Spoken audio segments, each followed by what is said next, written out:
Hermanos, seguimos estudiando la vida de Herodes. Flavio Josefo, o historiador judío, presenta su vida en dos etapas.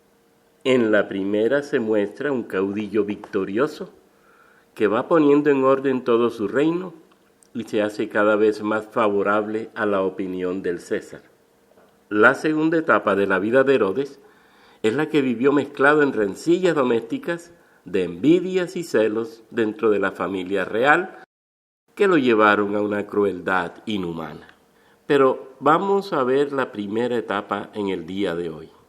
La etapa en donde él se muestra como un hombre benévolo, victorioso, generoso. Señor, te entregamos este tiempo, sé tú con nosotros, glorifícate con nosotros y que tu nombre hoy también sea exaltado por tu iglesia. Amén. ¿Qué buenas acciones y proyectos hizo Herodes? Bueno, algunas sorprenden, algunas acciones sorprenden. Vamos a ver entonces esta cara de la moneda de Herodes. Cuando Herodes llega a Jerusalén con el ejército romano para desplazar a los partos, él no quiere actuar en contra del pueblo. Ordena primeramente a un heraldo que anuncie en alta voz, recorriendo la muralla, que había llegado no solo con vistas a favorecer al pueblo judío, sino también en busca de la salvación de la ciudad, sin la más mínima intención de exigirles cuentas a sus enemigos declarados por los crímenes cometidos. Llegaba dispuesto a ofrecer a sus mayores contrincantes perdón por las faltas cometidas contra él. Y aunque hubo rechazo judío incitado por Antígono, tenía en su cabeza buscar que no muriera gente inocente. Aunque lastimosamente no lo logra en la reconquista de Judea por esa influencia de Antígono, al final expulsó a los partos y muchos judíos fueron afectados. Ahora, Herodes tuvo que comprar la conciencia de los soldados y cabezas del ejército romano que lo acompañó en el triunfo en Judea, porque como era natural, una vez alcanzada la victoria, debían los vencedores tomarse bienes en pago de su labor hecha, lo que se conocía con el nombre de soldada. Y lo que tenían en la mira los soldados y los militares romanos era el templo y sus objetos sagrados. Aclaro que el pillaje era permitido a los soldados porque era su paga al triunfo logrado. Sin embargo, Herodes los contuvo a todos. Negoció el pagarles con buenas dádivas a cada soldado y a los mandos militares, que al final ellos dejan al templo de lado. Los objetos sagrados fueron protegidos por Herodes. Y los militares y los soldados se fueron con una buena contribución en sus bolsillos. Como después de la guerra hubo gran escasez de alimentos, Herodes consiguió con Roma que distribuyera una gran cantidad de provisiones como nadie hubiera imaginado. Y además encargó a las gentes de la zona de Samaria, que tenían amistad con él, que le bajaran a Jericó trigo, vino, aceite, ganado y todo lo demás, a fin de que no faltara a los soldados y en la región el suministro de provisiones. Otra acción notable de Herodes fue su preocupación por la región. La salvó luego de una catástrofe natural que puso a prueba la buena marcha del desarrollo económico. Esa catástrofe fue el gran terremoto registrado en el país en la primavera del año 31 a.C. Tal terremoto ocasionó serias destrucciones y murieron unas 30,000 personas y una gran cantidad de ganado. Y por otro lado, para intensificar el problema, los árabes de la Transjordania, aprovechándose del desconcierto de la tragedia, quisieron tomarse la zona, pero todo fue sabiamente controlado por Herodes. Los enemigos fueron detenidos gracias al ejército herodiano y sus estrategias. Herodes protagonizó otro suceso importante. Cuando se presentó una grave hambruna en el año 25 a.C., con motivo de una cosecha desastrosa debido a la sequía que fue acompañada de una peste maligna que se extendió en la región. Ante tal adversidad, Herodes se comportó de una manera honesta y rápida. Se deshizo de gran parte del tesoro real, incluyendo adornos y vajillas de oro de su palacio, y con el dinero consiguió que Petronio, prefecto de Egipto, enviara a Tierra Santa abundante cantidad de trigo que alivió la situación, salvó muchas vidas e inclusive permitió enviar alimento a las poblaciones limítrofes de Siria aquejadas de la misma calamidad. Herodes usó de su influencia con sus amos romanos para proteger a los judíos de la diáspora contra la opresión y el desconocimiento de sus derechos por parte del mundo no judío. La poderosa posición del monarca fue beneficiosa hasta para los judíos que no estaban bajo su gobierno. Pero otras buenas obras de Herodes fueron sus construcciones y también la adecuación de ciudades. Esto comienza a partir del año 25 a.C. Herodes va a poner a trabajar a miles de obreros y cientos de técnicos en su afán de construir y reconstruir palacios, ciudades, fortalezas, templos y monumentos, entre otras cosas, que serán muestra de su grandeza como constructor a la posteridad. Veamos esto. Preocupado por la defensa de las fronteras y el control interno de la región, erigió 3 férreas fortalezas: la de Herodión, al borde del desierto de Judea en Cisjordania, a unos 16 kilómetros de Jerusalén hacia el sur y muy cerca de Belén. Tomó una montaña natural de la región, la elevó un poco más y sobre ella hizo lo que se conoce con el nombre de Herodión Superior. A esta fortaleza le construyó un castillo con todo el lujo, belleza, comodidades posibles. Le hizo la tumba real, piscinas para acopio de agua, aposentos para guardar comida, habitaciones para soldados. Era una gran fortaleza que poseía todo lo requerido para estar muy seguro un monarca tan desconfiado como él. Pero hizo otra construcción denominada Herodión Inferior en la planicie. Josefo dice de esta: alrededor de la montaña fue construida una ciudad que no tiene paralelo. Eran áreas administrativas. El Herodión lo construye Herodes desde el 24 a.C. hasta el 15 a.C. Con esta construcción conmemora su victoria sobre Antígono y los partos cuando comenzó la conquista de Judea.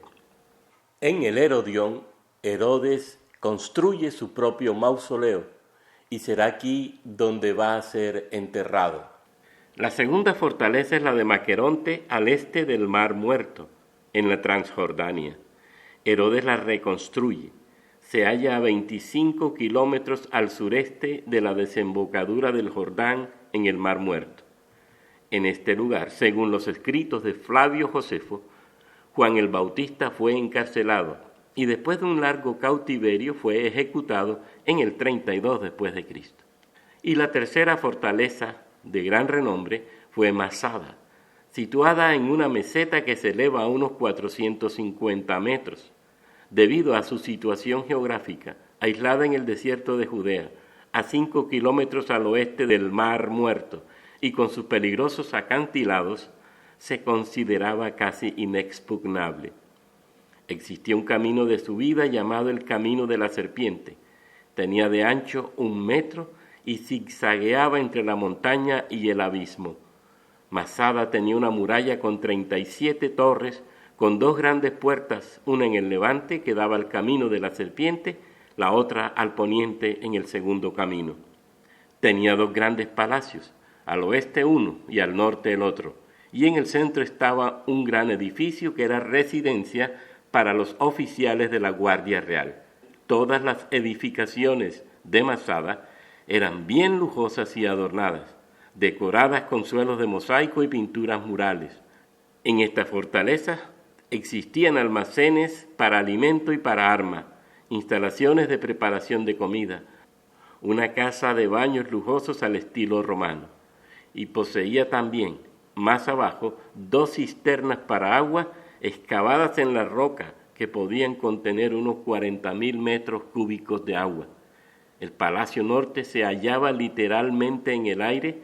Se construyó en una saliente rocosa. Parecía la proa de un barco. Ciudades construidas y reconstruidas por Herodes.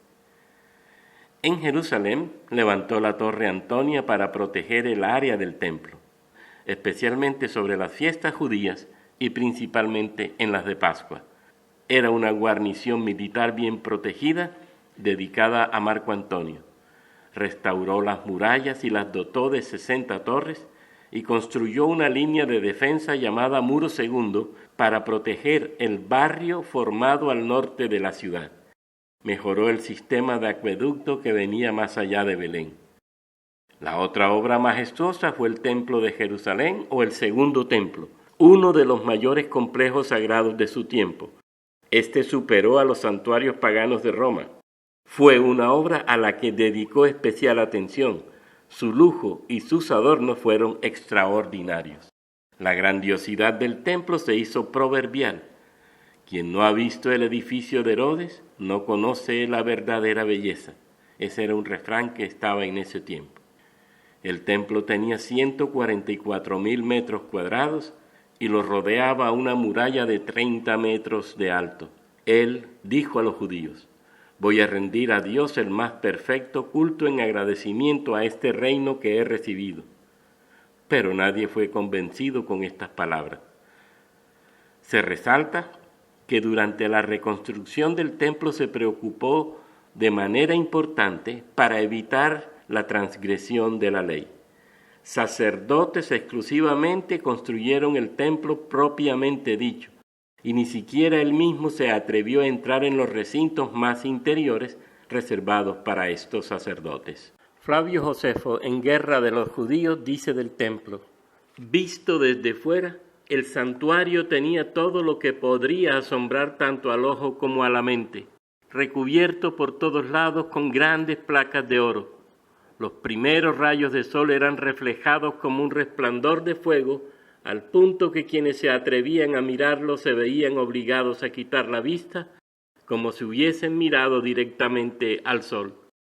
Para los extraños que se aproximaban, parecía a la distancia una montaña cubierta de nieve, porque todo lo que no estaba recubierto en oro era deslumbrantemente blanco. No colocó ninguna imagen sobre los espléndidos edificios de Jerusalén. Hizo un gran palacio en la llamada Ciudad Alta cerca de la puerta de Jaffa. Allí se alojaba. Herodes construyó habitaciones de un tamaño descomunal con un ornamento suntuosísimo de oro, mármol y pinturas al óleo. La comodidad y seguridad fueron extremas. Embelleció con un gasto considerable los parques que rodeaban este palacio de Jerusalén. Paseos y riachuelos atravesaban los jardines, por donde fluía abundante agua. Estaban rodeados por estatuas de bronce. El palacio lo cerró con un muro de 12 metros de alto. En este edificio podrían caber 100 personas. Estaba dividido en dos secciones, la sección de Cesareo y la de Agripeo. En la parte norte del palacio había una guarnición para la Guardia Real, donde existían dos grandes piscinas. Esta guarnición estaba protegida por el Muro Segundo, que tenía 3 grandes torres bien diseñadas y hermosas: la Torre de Hípico, la Torre de Fasael y la Torre de Mariam. Esta última se parecía al Faro de Alejandría, pero mucho más grande y mucho más adornada. Se asemejaba a un verdadero palacio. Tito en el 70 después de Cristo no las destruye, sino que las conserva como trofeos de su victoria. Llama la atención que al palacio lo adornaban también una serie de palomares en forma de torres que albergaban palomas salvajes domesticadas. El rey parecía tener una atracción especial por la cría de palomas. En la Mishnah se citan las famosas palomas herodianas, aves criadas en cautividad. Se dice que Herodes fue la primera persona en Judea que se dedicó a la crianza de estas palomas salvajes. Para buscar el aprecio del gran Sanedrín hizo la estoa real. un espacio arquitectónico cubierto de forma rectangular en cuyos lados se encontraban una serie de columnas de mármol. Se dice que unas 1000 de ellas. Era un gran pasillo, luego seguía una gran columnata y finalmente el gran espacio donde se hacían las reuniones del cuerpo legislativo judío, llamado el lugar de las piedras labradas. Y para darle mayor realce a la estoa real, construyó como entrada principal de la vía que daba a ella un impresionante arco que se conoció luego como el Arco de Robinson, este nombre por el descubridor del mismo. La imponencia y belleza de todo el complejo eran extraordinarias. Herodes mejoró las calles de la ciudad, usó un marcado concepto geométrico, calles paralelas y perpendiculares. Levantó un teatro para exaltar los hechos del César, un anfiteatro que fue objeto de críticas de los judíos, y reconstruyó las murallas de la ciudad. En el año 25 a.C. también restaura la vieja ciudad de Samaria en el monte de Efraín, antigua capital del Reino del Norte, destruida por Juan Hircano en el año 108 a.C. Juan Hircano, sacerdote descendiente de los asmoneos. La llamó Sebaste, traducción griega del nombre de Augusto. La ciudad fue protegida con un gran muro y se embelleció con un majestuoso templo y una gran estatua del emperador Augusto y de la diosa Roma, un teatro, un foro, un hipódromo y, lógico, un palacio al estilo Herodes en Sebaste, donde se casó primero con Mariam y luego con Maltase. Reconstruyó la ciudad de Gaba en Galilea y Esbón en Perea y estableció en ella colonias militares. En Jericó construyó otro gran y elegante palacio de invierno.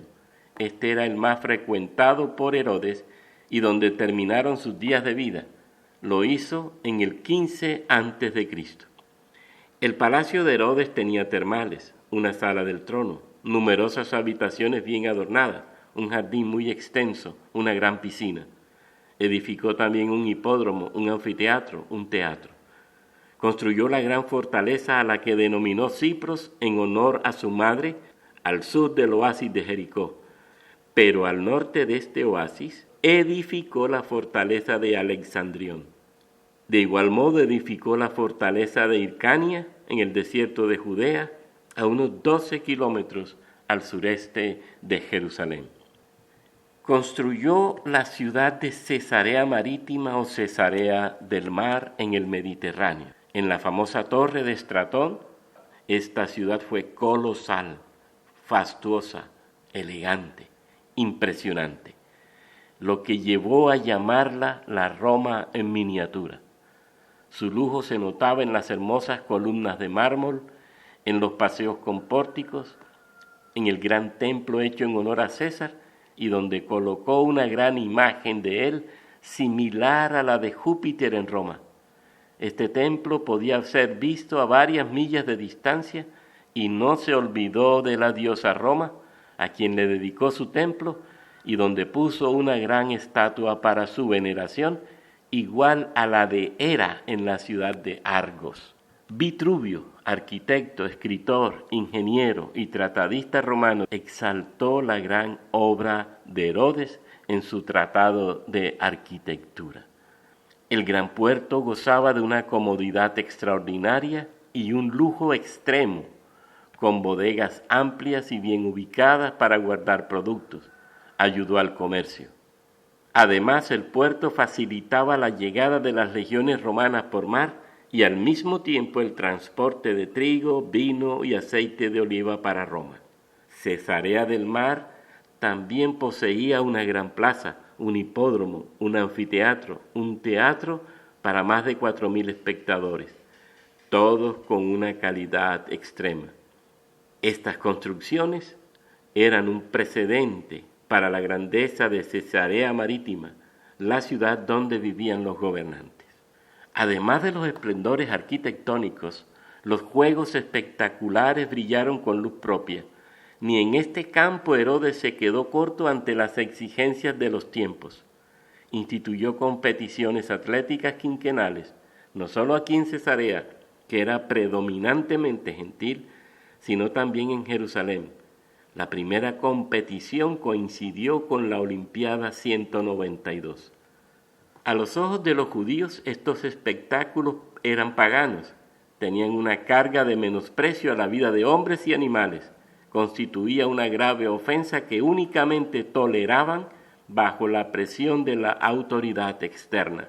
Pero el entusiasmo del rey era tal que hasta contribuyó generosamente al sostenimiento económico de los antiguos Juegos Olímpicos, en donde en uno de ellos fue nombrado presidente. Estableció concursos de música y poesía y eventos típicos romanos, luchas de gladiadores, combates con fieras, carreras de carros y caballos. La nueva ciudad representaba de modo evidente la grandeza, el poder y la riqueza de Herodes, pero también su sumisión inquebrantable a Roma. Hay que decir además que renovó totalmente la ciudad griega de Antedón y la llamó Agripia. Esta se situaba cerca de Gaza, y en memoria de su padre creó la ciudad de Antipatria sobre la ciudad de Afec en la llanura del Sarón. Edificó a César otro templo cerca de la fuente del río Jordán en un monte, todo de mármol muy blanco y reluciente, que lo hacía ver imponente, en un lugar que se conocía con el nombre de Panias o Panio, más tarde se llamará Cesarea. No podemos olvidar el monumento Aram de Hebrón, sobre la tumba de los patriarcas, o de las tumbas dobles, ubicada en Hebrón. En esta tumba se decía que estaban Abraham y Sara, Isaac y Rebeca, y Jacob y Lea. Para los judíos, esta tumba era el segundo lugar sagrado después del templo, por ser el primer trozo de tierra de Canaán comprado por Abraham. Recordemos a Macpela al oriente de Mamre, que es Hebrón, en la tierra de Canaán. Herodes construyó una gran explanada sin techo para que se usara en la oración. Las paredes tenían 7 metros de alto y el muro 2 metros de grosor. Fue tan grande la relación de Herodes con la cultura griega que se le criticaba por eso. Flavio Josefo dijo de él que tendría relaciones más familiares con los griegos que con los judíos. Apoyó a los griegos en sus construcciones. Herodes los patrocina más allá de su frontera judía. Por ejemplo, les aporta para la construcción de un templo a Apolo en Rodas, esta isla griega en el mar Mediterráneo. Les donó una suma elevada de dinero para que construyeran barcos. Les hizo la columnata que bordeaba la vía principal de Antioquía y cubrió la avenida en mármol, más de 3 kilómetros. Apoyó las instalaciones termales de Ascalón, que estaba a 73 kilómetros de Jerusalén. Y no se olvidó de la provincia de Siria, donde edificó numerosos templos en honor de César y los dotó de magníficas esculturas. En las ciudades de Tiro y Beirut construyó templos, pórticos, ágoras y salas de reuniones con sus muros para sentarse. En Sidón y Damasco construyó teatros. En Biblos levantó una muralla. En Trípoli, Ptolemaida y Damasco hizo espectaculares gimnasios. Todas estas le debieron mucho a Herodes. Les hizo un gran aporte. Es sorprendente, y hay que decirlo, que Herodes se rodeó de hombres de educación griega. Encomendó las funciones más altas del Estado a retóricos griegos, quienes le daban su consejo y colaboración en todos los asuntos de importancia. Entre los que le asesoraban estaba Nicolás de Damasco, hombre de vasta erudición, versado en ciencias naturales, estudioso de Aristóteles y renombrado historiador. Era su gran amigo y fue su embajador en las misiones diplomáticas más difíciles. Herodes promovió la educación y la cultura griega. El mundo de entonces exaltaba el helenismo. Por ello, y de la mano de Nicolás de Damasco, el mismo Herodes se entregó al aprendizaje de la filosofía, de la retórica, de la historia griega. Para poder alcanzar las metas de construcción, Herodes aplicó una política para recolección de impuestos bien clara. En el tiempo de Herodes, todas las clases sociales pagaban impuestos, aunque el peso mayor de ellos recaía en la clase dominante. ¿Qué impuestos se pagaban? El primero, uno impuesto por el propio Herodes para realizar todo su ambicioso plan de construcciones. 2, un tributo que Palestina tenía que abonar a Roma. Y 3, el impuesto religioso para el mantenimiento del templo y para el mantenimiento de los sacerdotes. Específicamente a Roma se le pagaban 2 impuestos, el tributum soli o impuesto de las tierras cultivadas y el tributum capitis o impuesto que debía pagar cada uno de los miembros adultos de cada familia. El primer impuesto consistía en pagar 1/4 de la producción cada 2 años. El segundo, cada persona pagaba 1 denario al año, los varones a partir de los 14 años y las mujeres desde los 12. Según Tácito, el historiador romano, esto era una carga muy pesada para los campesinos. Del impuesto del templo tenemos que decir que representaba hasta el 20% de la cosecha anual, y se agrega el impuesto de medio shekel. Todo judío adulto debía pagar cada año, y servía, como dije, en concreto para socorrer a sacerdotes y levitas que, conforme a lo prescrito por la ley, debían ser sostenidos por el pueblo. Herodes disfrutaba de beneficios procedentes de las tierras reales, ya que él era el mayor propietario de tierras fértiles, algunas de las cuales constituían su patrimonio personal.